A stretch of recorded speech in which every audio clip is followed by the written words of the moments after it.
నిజంగా తుగ్లక్ పాలనను కల్పిస్తుంది అనిపిస్తూ ఉంది. మొన్నటి వరకు మార్పు అని చెప్పేసి తెలంగాణ అస్తిత్వంలో ముఖ్యమైన బతుకమ్మను మింగేసిండు. లంక బిందెలు దొరుకుతాయని సచివాలయానికి పోతే లేకపోతే తల్లి తెలంగాణ విగ్రహాన్ని కిరీటాన్ని కొట్టేసిన గనుడు రేవంత్ రెడ్డి.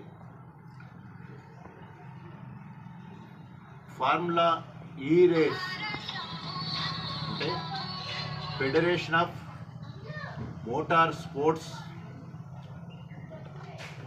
ఆఫ్ ఇండియా ఆధ్వర్యంలో ఎలక్ట్రానిక్ వాహనాలను, కాలుష్యం లేని వాహనాలు పట్టణానికి రావాలనే ఉద్దేశంతో ఫార్ములా